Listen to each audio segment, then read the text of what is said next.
Oh, bonjour, bonsoir les matelots. On se retrouve aujourd'hui pour parler de l'épisode 6 de Azure Lane V Animation. Alors je vais commencer déjà pour mettre un bémol direct. Alors l'animation, on avait déjà vu que l'ombrage, je vous avais déjà fait une critique avec l'ombrage, rappelez-vous l'épisode précédent. Euh, Là, l'animation est encore plus dégueulasse par moment. Il y a une grosse baisse de qualité niveau dessin et animation. Il y a vraiment une grosse baisse. Et ça se ressent, ça se voit même très clairement. Enfin, moi j'ai l'œil avisé. Enfin, l'œil avisé. Je porte des lunettes, mais là c'est des lunettes spéciales anti-verre bleuté. Mais j'ai des lunettes, hein, donc je précise quand même que j'ai des problèmes de. J'ai des trucs de vue, mais ça me permet de les voir quand même, voilà. Alors, que dire dessus? Alors, on va faire un résumé déjà de base. Ah, bah c'est fan service à chier, mais à donf. Hein. Mais c'est encore plus fan service. J'ai l'impression qu'on est dans une boucle de fan service. Et que ça sort pas. Hein. Par contre, l'histoire d'Enterprise on sort un peu du cycle d'Enterprise qui est enfermé et qui s'ouvre aux autres. C'est un petit peu mieux, mais c'est pas ça encore. Hein. Ayanami, bah, c'est toujours pas réglé le problème d'Ayanami. Hein. Voilà. On continue encore, hein. C'est affligeant.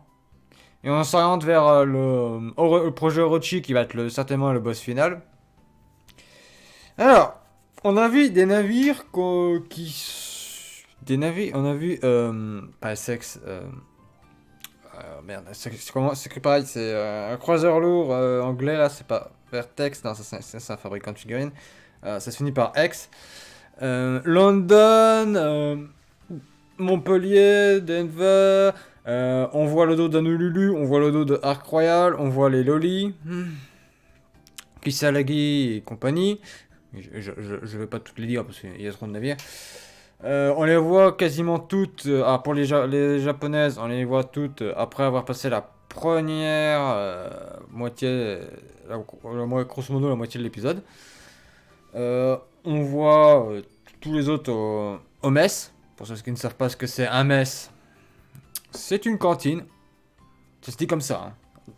Il faut pas oublier que Azure Lane, ce sont des filles, des shipgirls. Et des shipgirls, euh, des navires, c'est l'armée. Donc on dit un mess. Ah, j'ai pas. C'est un mess. Ah, on dit ou une cantine. Mais une cantine, c'est plus sur le terrain à la base. C'est un mess. Comme on dit le mess des officiers. C'est pas la messe à Amen, hein, c'est pas pareil. Hein. C'est le mess et la cantine. Alors, voilà, c'est des trucs jargon militaire, hein, c'est autre chose. Hein. Enfin bon. Il y a Nevada qui fait la cantinière. Hein. Ah puis vous bouffe bien en tout cas. Hein. Là, il bouffe bien. Hein. Du bacon, des œufs frits, des gâteaux. Et juste pour un petit déjeuner. Hein. C'est le déjeuner à l'américaine. Super size me.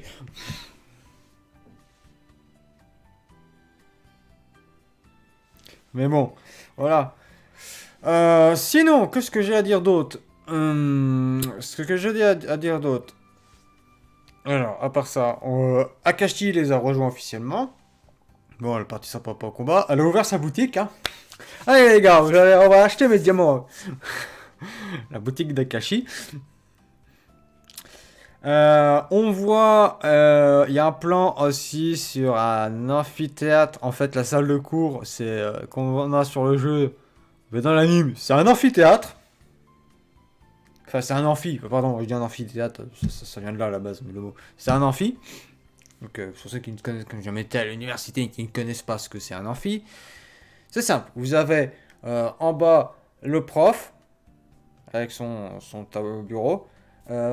Un tableau et alors on va dire c'est le bureau et voilà, vous avez le bureau et première rangée c'est là, deuxième rangée c'est là, tac tac tac, c'est un escalier, vous avez des rangées de sièges à l'escalier comme ça et ça fait un amphi, c'est pour ça que ça vient d'amphithéâtre, ça s'appelle un amphi mais ça vient d'amphithéâtre parce que les amphithéâtres c'était pareil dans la même disposition et voilà, enfin bon, c'est un petit point technique hein, pour ceux qui ne le sauraient pas, hein. Voilà. Je préfère l'expliquer quand même rapido.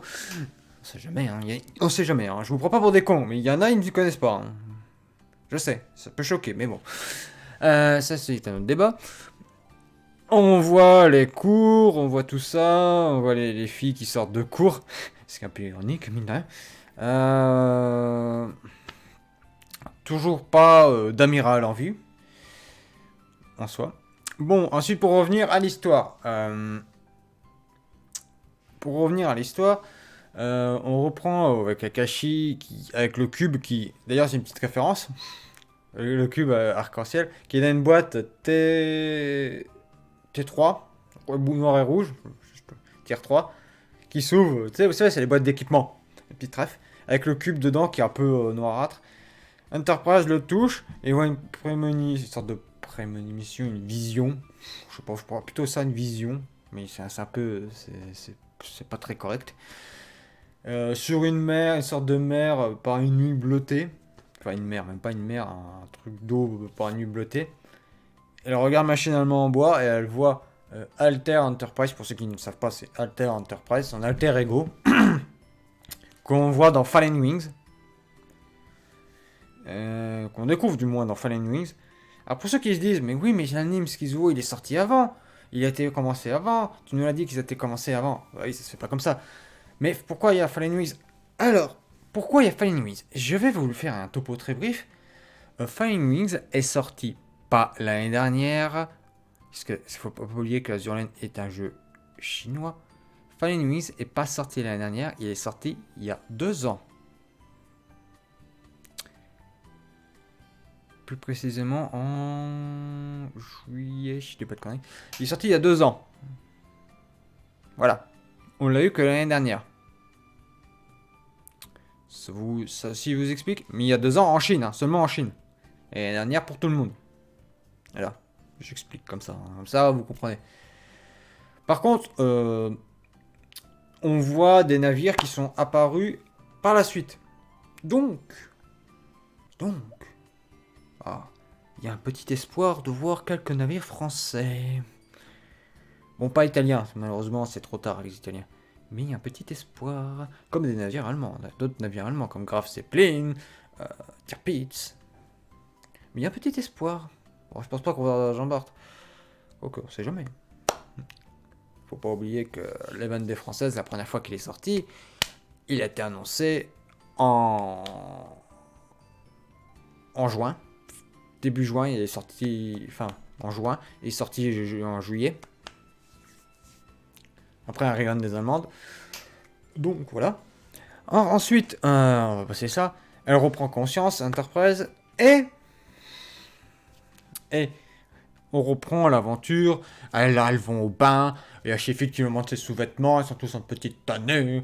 Le fan service à gogo. Ça pue le fan service, mais à donf. C'est tellement redondant que. Je sais plus quoi dire. Voilà. Avec l'animation qui part au schnaps. Qu'est-ce qu'il y a d'autre à dire? Il y a à dire qu'on voit Kagi et Kaga. Après tout cela, on retourne du côté de Sakura, où on voit Kagi et Kaga qui se baladent dans une rue commerçante qui fait un peu penser au vieux Kyoto. C'est sans doute une petite référence. Mais j'y suis jamais allé, mais je sais que c'est assez traditionnel, Kyoto. Ça n'a pas été épargné par les bombardements alliés. C'est une des rares villes japonaises qui a été épargnée. Donc je pense que c'est Kyoto. C'est une spéculation, hein, attention. C'est l'inspiration que je dis. Hein. Ne prenez pas mes propos au pied de la lettre. Hein. C'est que soit Kyoto, Kaga s'achète un truc, elle tombe sur Kisagi, Mutsuki, qui se balade, l'autre qui est toujours en sucette, qui leur file les sucettes. Et ensuite, elle rentre, on va pas dire à la base, au temple, je sais pas, chez elle, on va dire ça direct. Elle rentre chez elle, et comment dire, là, Kaga est toute seule, elle est en train de regarder la mer, elle pense. Et t'as Prince again qui vient la voir et lui dire c'est demain, grosso modo, l'amour a un sens, et ça peut être douloureux, hein, n'est-ce pas? Kaga lui dit mêle-toi de tes affaires. Et elle repart, elle lui dit bonne nuit en allemand. Ensuite, on retourne sur la fée, Unicorn et Javelin qui parlent d'Ayanami et qui voudraient faire quelque chose pour la faire venir dans leur camp. D'ailleurs, en parlant de ça, j'ai oublié de préciser, avec quand il y a Akashi, quand ils ouvrent le truc, il y a Akashi présent, et qui disent, en fait, Akagi est en train de tromper tout le monde. Tout est en train de tromper Sakura Empire. L'Empire des cerisiers. Les cerisiers en fleurs. Oui, et je fais un petit bémol à Waka, parce que j'aime pas quand ils traduisent des titres mal. Je sais que c'est obligatoire, mais quand ils font de la merde, je le dis. Sur les titres, je trouve que c'est de la merde. Titre de faction, attention. Parce qu'ils ont traduit Sakura Empire, mais ils ont pas traduit. Ils ont traduit Metal Bull pas faire de sang, c'est un peu dégueulasse. Ils ont adapté Sakura Empire, et Metal Blood, ils ont traduit faire de sang, faire sang. Non, même pas faire de sang, c'est faire sang. C'est. Enfin bon, c'est un autre débat. Hein, ça. Et après, parce que son pyjama, c'est pyjama party. Hein. Et après, on repart sur Belfast et Enterprise qui discutent sur la plage, en sirotant un petit café au soir. Et après, on repart sur Akagi qui parle de Amagi. Elle dit: je vais bientôt te revoir, Amagi Nesama. Non, mais pas Nesama, c'est Nessan. Amagi Nessan. Amagi, il faut savoir qu'elle est sortie que cette année. Donc normalement, on la voit pas. Hein. Clairement pas. Peut-être dans Nové, mais normalement, on la voit pas parce que le design n'était pas fait. Elle est sortie que cette année. Donc ce n'est que. Et c'est lié à l'histoire des navires. Faut pas oublier que c'est à l'histoire des navires. Ils reprennent des fois les contextes des navires historiques. Parce qu'il faut pas oublier que Kaga, à la base, c'est un navire de la même classe qu'Amagi. Sauf que l'Amagi avait été commencé, et il y a eu le traité naval de Washington, et l'Amagi n'a jamais été fini. Le Kaga a été converti en porte-avions. Comme. Voilà. Et Akagi aussi, je crois. Si je dis pas de conneries, Akagi devait être aussi un cuirassé, mais qui a été fait direct en porte-avions. Mais je connais pas trop l'histoire de Akagi. Je connais un peu. Voilà. Je suis plus espèce de navire français, mais je sais que. Voilà. Akagi devait être aussi un cuirassé, et c'est devenu. Voilà. Un porte-avions. Voilà. Ça se termine là-dessus, et je fais une spéculation, c'est parce qu'elle pense qu'elle va peut-être la recréer, je sais pas, peut-être en manque d'une grande sœur, ou elle va mourir, elle veut la revoir en mourant en combat, tel un viking allant combattre, que les portes lui seront ouvertes, voilà. Ouais, c'est toujours une référence comme ça, hein. Vous cherchez pas trop. Enfin bon, cet épisode était fan service. Servait pas à grand chose à part le passage. Allez, il y a peut-être 2 à 4 minutes grand max avec Akashi. Quand ils sont en train de. Autour du cube, ils parlent du cube. Et c'est tout.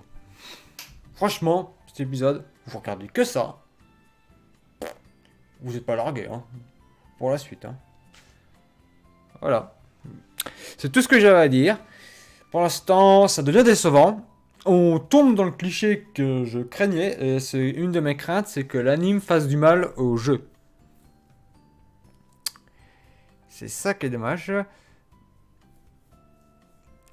Et c'est une de mes craintes. Parce que le jeu est bien. Après, le jeu est bien. Niveau histoire, ça dépend les goûts. Moi, j'aime beaucoup le gameplay.